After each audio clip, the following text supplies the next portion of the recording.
we're doing this in English. Can you imagine? This is my second language. My native language is Chinese.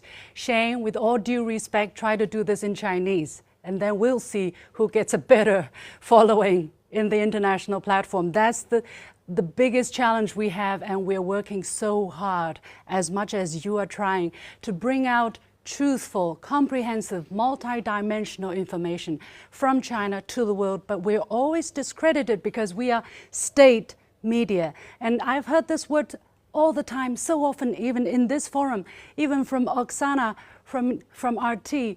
Ladies and gentlemen, there is nothing wrong coming from the state media, especially when you come from China, because the state needs to represent the people. If the state doesn't represent the people, people will not watch it. People will not follow your leadership. You will be gone tomorrow. I tell you two sets of statistics. Can you guess the level of trust of the Chinese people in their central government, meaning their political system? And can you guess the level of trust of the Chinese people to their media, both from international sources? Take a wildest guess. Shane, can you have a wildest guess?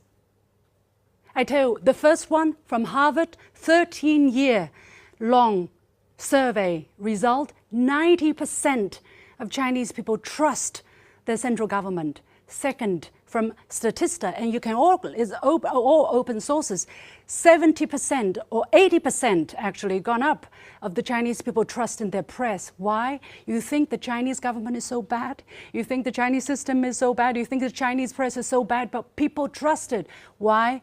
Because we do a very good job and we deliver. Because what people hear, what people read can match what they see.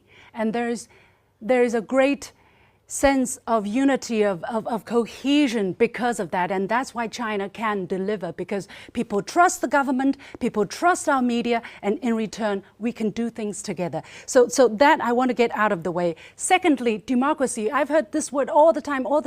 Let China choose its own style of democracy. If the people like the way they live, if people are satisfied with the way they live, why do we have to switch to a Western-style democracy? The freedom of expression is enshrined in our Constitution as well, Shane. We have that too. Please read our Constitution. It's in Chinese, but you can find an English version.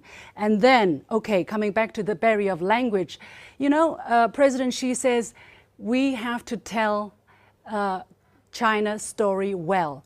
In Chinese, it means 讲好中国故事. But it's so tricky because this can be interpreted as tell good China stories. And that is the challenge we're facing, because the Chinese language is so 5,000 years. So sometimes it can be very vague, but it's the beauty of it as well. The single word 好 can mean good and well. So a lot of people ask me, hey, you want to tell good China stories all alone? I said, no. I said, we want to tell China's story well, which means true, good and bad, comprehensively, multidimensional, because there is no one China story. Being strong, being literate, being open-minded, open to criticism as well. Chinese system is not perfect. Chinese media is not perfect. We have a lot of problems. But by doing all of this, we are strong. We can be immune to disinformation. That's all I want to say. 抖音